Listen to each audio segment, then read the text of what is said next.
The town always pretended nothing bad could ever happen there.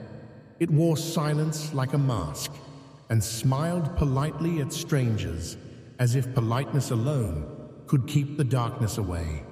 Streets lined with trees whispered gently at night, and every house looked like it was built to keep secrets buried deep beneath its foundations. But the truth is that danger never knocks. It slips into lives quietly, wearing familiar faces, speaking in calm voices, and promising peace while crafting chaos behind closed doors. That is exactly what happened in this quiet little place where faith turned into control, hope twisted into fear, and trust became a weapon sharper than any blade. It began with a woman named Eleanor Hale. People in town called her pure, humble, devoted, and kind, the sort of woman everyone trusted without question. She led community gatherings, spoke softly about destiny and light, and promised that she carried answers to mysteries most people could never understand. At first, she sounded inspiring. Then she sounded convincing. Then she stopped sounding human at all. She claimed she could see what others could not. She said the world was not what people believed it to be, that there was a hidden war between unseen darkness and chosen souls of light. She said that certain people were vessels of corruption disguised as ordinary neighbors, husbands, wives, and in some cases, even children. She whispered to people who were lost, lonely, broken, and tired. She told them they were special, chosen, important, and part of a divine purpose beyond ordinary life. And they believed her, because belief is easy when someone tells you that your suffering has meaning. Soon, she was no longer just a woman. She became a force, a leader, a savior in their minds. And when people surrender their judgment, they surrender far more than they realize. Eleanor gathered followers not by demanding loyalty, but by promising belonging. She listened to their pain. She fed their fears. She wrapped her influence around them like warm arms, while slowly replacing their thoughts with her own. They stopped questioning her. They stopped doubting her. They began to see the world exactly as she described it. Friends were no longer friends. Relatives were no longer loved ones. Anyone who disagreed became a danger. Anyone who resisted became the enemy. Then, disappearances began. Quiet at first. A neighbor who left town suddenly. A devoted husband who never returned from a late evening walk. A young mother who stopped answering messages as if she had simply faded out of existence. The town whispered explanations, work transfers, family emergencies, sudden decisions to move away. Eleanor called it purification. She said only those strong enough to embrace the promised world deserved to remain. Her followers did not panic. They celebrated. They saw absence as salvation. But the silence in the town began to feel heavier. The air changed. People walked faster past Eleanor's house without realizing why. Dogs refused to go near her gate. Lights stayed on longer at night because sleep began to carry uneasiness. Something was wrong, something unnatural, something deeply terrifying. Yet nobody dared to confront it because Eleanor still smiled, still greeted kindly, still prayed for everyone in public. Evil rarely looks like a monster. It often looks like comfort. Among her followers was a man named Daniel Cross. Once calm, once loving, once dependable. He was the type of man who fixed neighbors' roofs, carried groceries for elders, and played gently with children who adored him. Then Eleanor told him that he was chosen. She told him he had lived before, that destiny had always led him to her, that he possessed a soul that burned brighter than others. She told him he was meant to stand beside her when the world finally revealed its true face. and Daniel believed. He began smiling less, speaking less, watching more. He stopped laughing. He stopped feeling. He started judging everyone around him through Eleanor's eyes. Eleanor told Daniel that certain people around him were no longer real. She said their spirits were trapped and something dark wore their faces. She said the only way to set them free was to release their bodies from this world. And when belief poisons the mind deeply enough, the difference between love and violence disappears. Daniel was once a protector. Now he was something else entirely.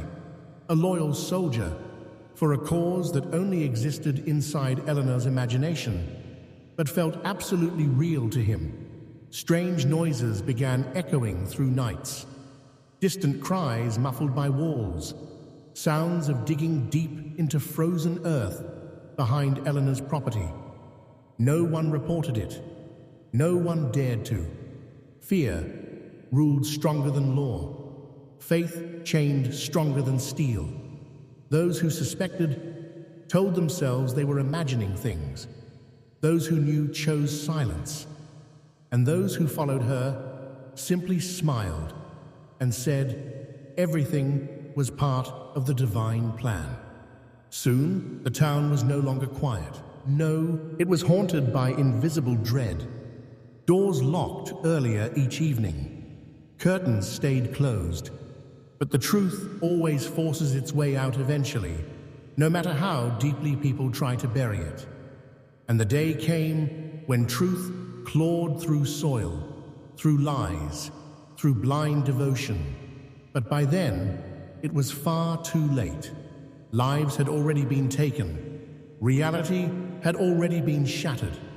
And the town would never again be the peaceful place it pretended to be. This is only the beginning of the story.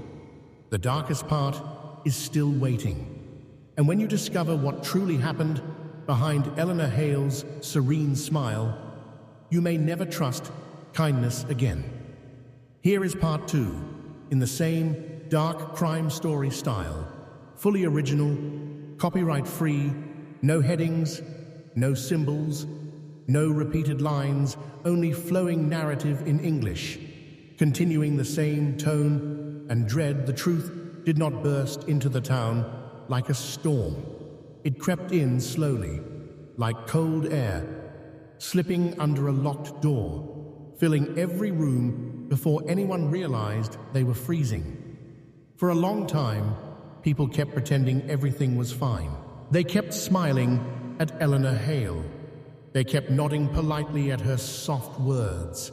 They kept sitting beside her followers in community halls and grocery stores, acting as if nothing had changed. But the eyes of the town began to look different. They were not calm anymore. They carried quiet panic. They carried silent questions no one dared to ask aloud. It was a retired sheriff named Aaron Miller who finally decided that fear was worse than the danger itself. He had seen cruelty in distant cities and violence that tore families apart. But this was different. This was slow. This was controlled. This was a poison spreading through trust. Aaron had watched too many people vanish without explanation. Too many stories that sounded rehearsed. Too many calm smiles in situations that demanded grief. His instincts screamed that something was terribly wrong, and instincts like his rarely lied. He began quietly asking questions. He visited homes that were now empty, but still held traces of lives abruptly abandoned. Dishes still on tables, laundry still hanging, beds still unmade, as if the people had planned to return, but never did. He spoke to neighbors who avoided eye contact. He spoke to friends who pretended not to remember. Every conversation ended in the same uneasy silence. It was as if an invisible hand pressed against every mouth whenever Eleanor's name approached. Meanwhile, Eleanor tightened her grip on her devoted circle. What began as comforting faith had now turned into silent obedience. She no longer needed to persuade. She commanded without raising her voice. She would simply look at someone for a moment too long, and they would nod as if receiving divine instruction. She reminded them again and again that the world was drifting toward darkness, and that only those who followed her would survive the cleansing to come.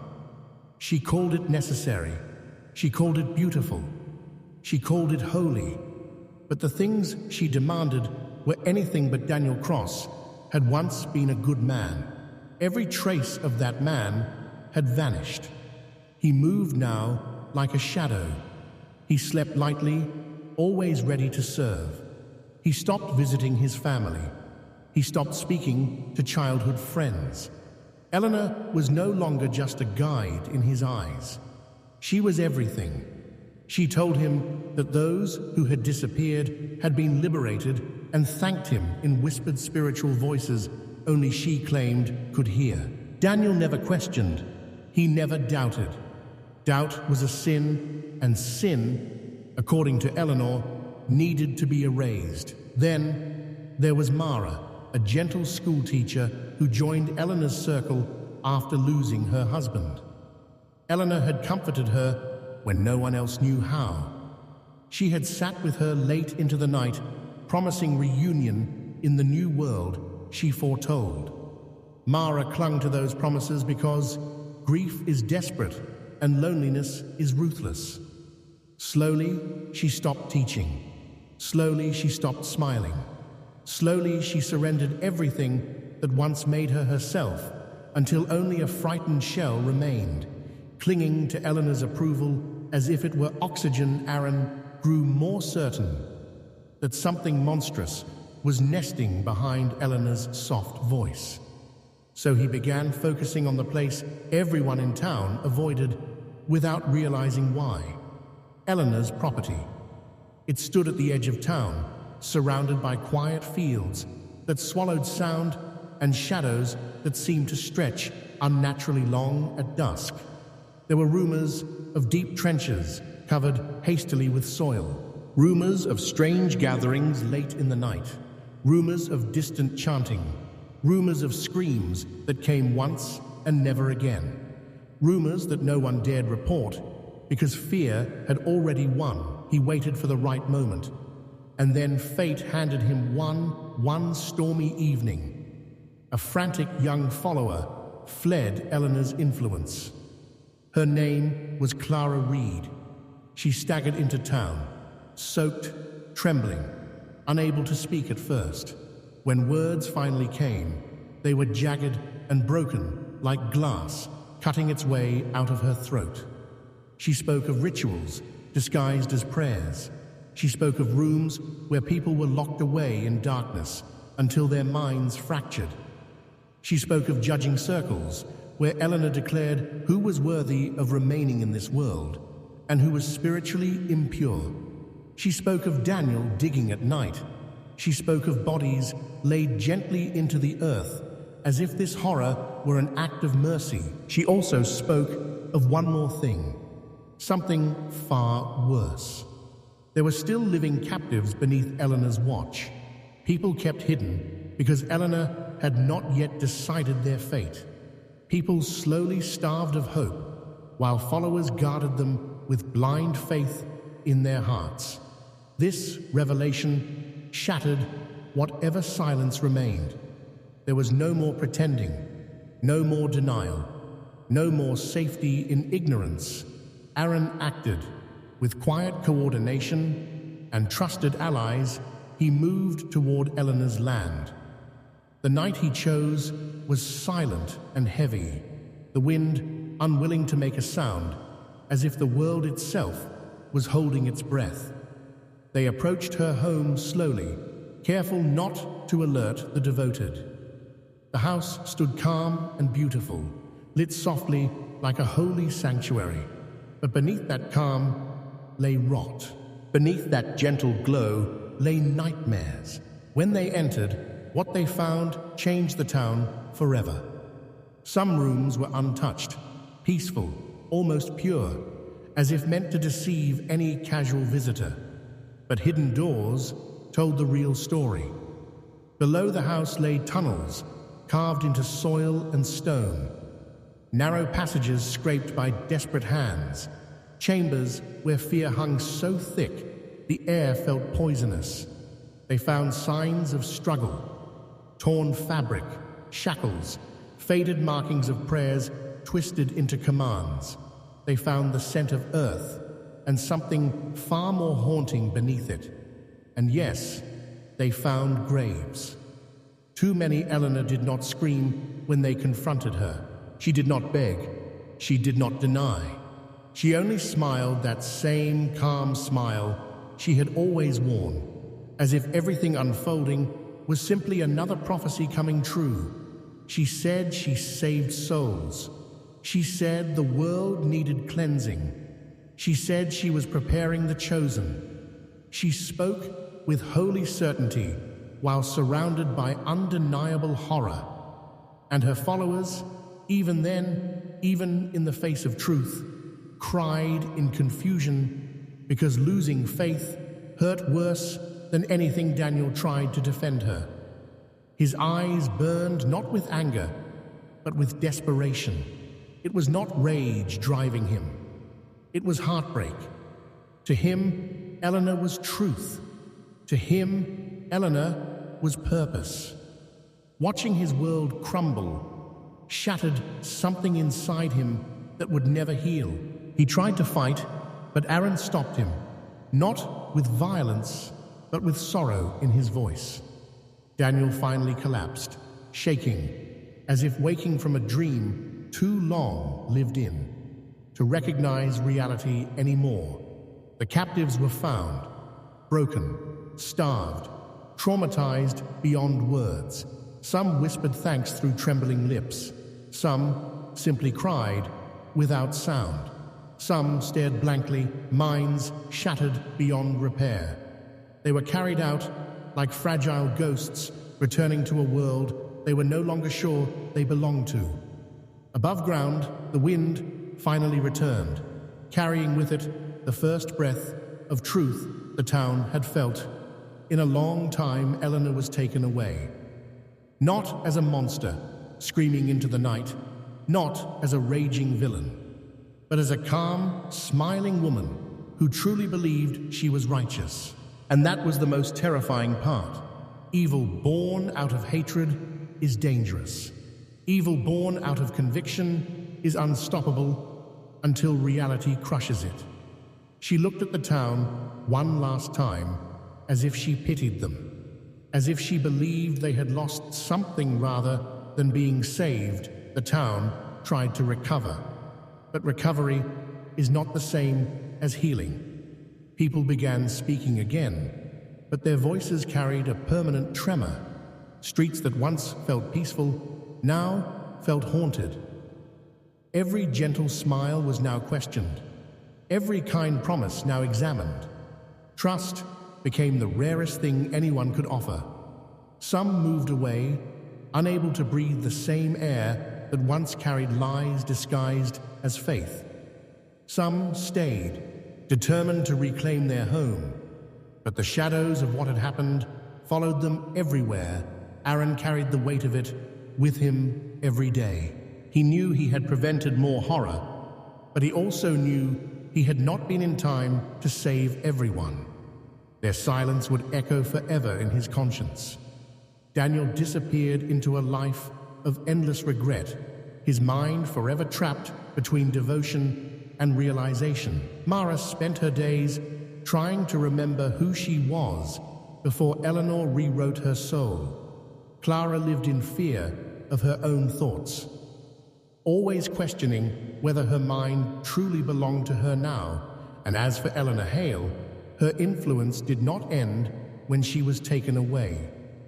Whispers of her teachings spread quietly, carried by those still unable to let go.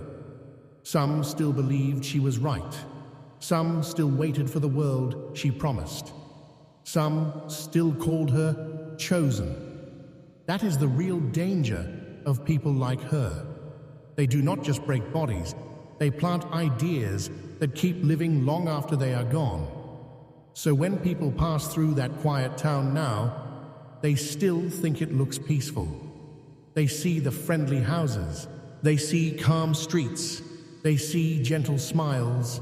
They think nothing truly terrible could ever happen there. But the town knows better. It knows that horror does not always come with loud footsteps. Sometimes it arrives softly, wearing kindness like a crown and hope like a veil. Sometimes it speaks of destiny and salvation, while leading souls straight into darkness. And the most terrifying truth of all is that it can happen anywhere. Even in the last place you would ever expect, the town believed the nightmare ended when Eleanor Hale was taken away. But nightmares do not vanish just because dawn arrives. Sometimes they linger quietly, lurking inside memories, pulsing behind closed eyelids, waiting for the silence of night to come alive again.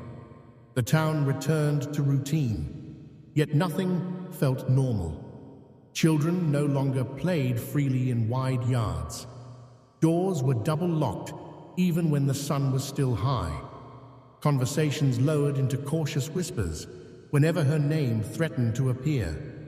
Healing was attempted, but healing is fragile when fear has sunk into the bones of an entire place. Investigations stretched quietly like roots beneath the earth.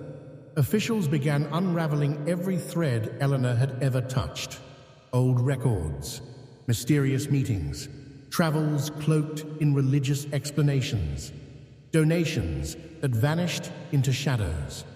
They found traces of her influence far beyond the town, letters exchanged with strangers who had lost hope, hidden gatherings in isolated cabins, messages promising salvation while gently sharpening obedience into a blade. She had been building her world long before anyone noticed, shaping minds slowly, weaving loyalty carefully, always with that soft voice and that patient smile. More victims were identified, not just in soil, but in broken minds. People who escaped earlier years came forward one by one, trembling as if merely speaking her name invited danger back into their lives. They spoke of psychological chains stronger than any locked door. They spoke of guilt for surviving. They spoke of voices they still heard at night, echoing like distant prayers, twisting into commands. Some refused to talk at all, staring ahead with hollow eyes, trapped in invisible prisons no one else could unlock. Aaron Miller felt the weight grow heavier with every revelation. The more truth surfaced, the deeper the darkness seemed. He began to realize that Eleanor had never relied on force alone. She had preyed on emptiness inside people, grief, loneliness, fear of insignificance, need for belonging. She did not conquer through violence first. She conquered through comfort. That was the most terrifying realization, because comfort is easy to trust. Comfort is easy to love. Comfort can lead someone willingly into their own cage while they thank the hand that is closing it. Trials began in distant courtrooms, yet even there, she remained disturbingly calm. Eleanor spoke gently, explaining everything like a lesson to children who failed to understand greatness. She claimed she had saved souls. She claimed she heard divine voices guiding her hands. She claimed she was misunderstood rather than monstrous. Some watchers trembled because even inside a courtroom surrounded by law, her presence still felt powerful, like a subtle current pulling minds toward her narrative. Some citizens feared she might convince others again. That fear alone proved how deeply she had once ruled. Meanwhile, Daniel Cross lived in a torment no prison could match. The world finally painted him as a criminal, yet inside he still battled the echo of devotion. He remembered trusting her. He remembered believing every whispered promise. Now, he remembered every grave his hands helped shape, every silent plea he ignored, every life that faded while he stood, convinced it was divine will. Regret was a blade that never stopped cutting. He did not scream for mercy. He barely spoke at all. He simply existed, haunted by the memory of the man he once was, and the monster he unknowingly became. Mara walked through days as if moving across thin glass. Each step risked shattering into panic. She tried to remember sunlight before Eleanor dimmed it. She tried to laugh again, but laughter sounded foreign, like a voice that did not belong to her. Therapy halls became her new sanctuary. She sat among others who once believed, voices trembling, yet slowly learning to belong to themselves again. She learned to question every thought, unsure which ones were hers and which ones were planted long ago. Freedom, she discovered, is terrifying. When someone else has controlled your mind for so long, Clara struggled with a different torment. She was the one who escaped. She was the one who spoke. Because of her, truths were revealed and lives were saved. Yet she felt no pride, only guilt. Why did she survive when others did not? Why did courage come so late? Why did fear silence her earlier?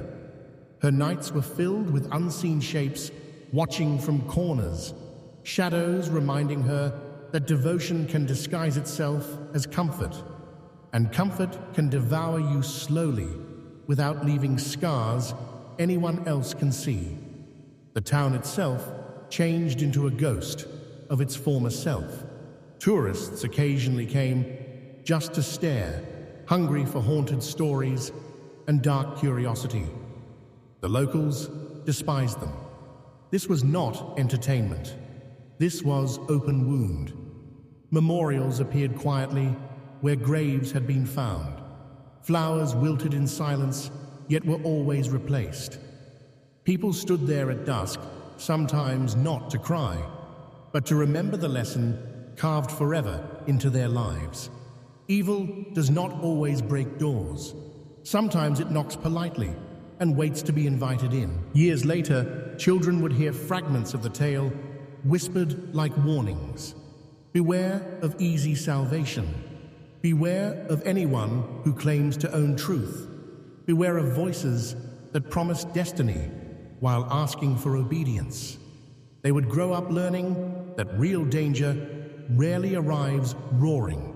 It arrives smiling. It arrives with gentle hands. It arrives wearing the face of someone you trust. Eleanor remained unchanged, even when the world saw her as villain. She aged slowly within walls meant to restrain her body, yet nothing ever truly restrained her certainty. She still believed she had been right. She still believed darkness was everywhere, but inside her. She still believed she had been chosen. Some followers still wrote to her in secret, sending words drenched in loyalty like offerings laid before a fallen idol. Faith, once poisoned, does not die easily. It lingers like smoke inside lungs long after the fire is gone. Aaron sometimes visited the memorial grounds when the evening sky turned amber and the world felt hushed. He would stand quietly, listening to the wind move through tall grass, wishing he had acted sooner, earlier, faster. But time does not turn back for regret. It only marches forward, forcing people to carry the weight of what they have seen. He did not see himself as a hero. He saw himself as a reminder that sometimes waiting is the greatest tragedy a community can commit. Life continued. Stores opened. Schools echoed with laughter again. Even if the laughter carried a slightly hollow edge. People married, children were born, seasons changed. Yet beneath every ordinary day lived a memory no one could erase. A memory that whispered that darkness does not always live far away. Sometimes it grows quietly inside the person everyone admires most. Sometimes it preaches love while slowly teaching harm. Sometimes it wears a serene smile while burying horror beneath polished earth. And so the town endured, not as a place of blind trust anymore, but as a place that understood the fragile nature of safety. They learned to question. They learned to listen deeper than words. They learned that humanity's greatest vulnerability is the hunger for meaning. Give someone purpose strong enough, and they may follow it into the deepest pit, believing it is light. The story of Eleanor Hale did not fade into forgotten pages. It remained alive in whispers, in memories, in silent glances, shared whenever someone with too much charm and too much certainty walked into town. It lived as a warning, carved not into stone, but into hearts.